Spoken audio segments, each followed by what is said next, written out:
So just how concerned should we be about the temperatures we're about to see in the next 48 hours or so? Yes, thank you. Yes, I'm from the Met Office here at the Operations Centre. The heat wave is going to extend over 2 days. Today, there's a good chance we're going to break the UK record of 38.7. Tonight will be very oppressive. I mean, it's exceptionally difficult sleeping conditions. And tomorrow is the day where we are really concerned about. There's a good chance now of hitting 40 or 41 degrees Celsius. And with that, all the health risks that come with those higher temperatures. Now, I've just laid out some of the things that people can do to try and keep themselves cool, but do we need to be prepared, Paul, that this could be the way that summers are for the foreseeable? Right, yes. I mean, this is entirely consistent with climate change. To get 40 degrees in the UK, we need that additional boost from human-induced climate. So in that context, yes, we are expecting that the sort of levels of extreme heat that we're going to expect tomorrow could be a regular occurrence by the end of the century.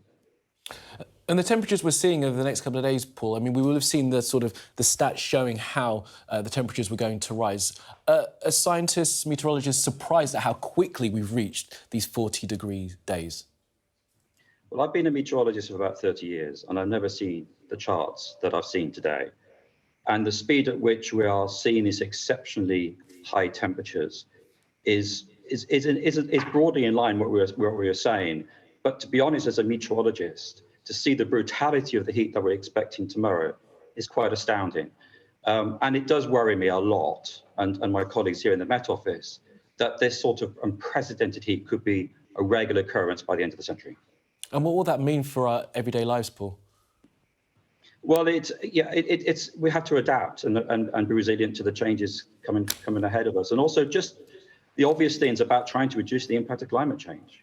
Just consider some of the aspects of reducing your CO2. Here in the Met Office, we're moving towards a net zero policy. And it's that approach that in time, hopefully that will filter through and reduce the impact we're going to see tomorrow from climate change. Now, just talk to us about the heat. I mean, you've described it as brutal heat. We've said that it's going to be ferocious as well. These are really descriptive words that we're using to describe what's happening in the next couple of days. I mean, what's that going to be like when you find yourself outside? And which times of the day are we best to avoid being outside if we can? Well, the peak of the heat is during the afternoon, sort of mid to late afternoon. So that is when the highest temperatures like to be attained. But I have to say that overnight is also oppressively hot. And often that's the biggest impact on health. So in terms of the heat, the maximum temperature during the day in the afternoon, but overnight, I also would recommend that in any way you can, try and cool yourself down, because temperatures in London tonight could be in excess of 25 degrees. And Paul, talk to us about, we've seen lots of commentary that other countries deal with these kind of temperatures all the time.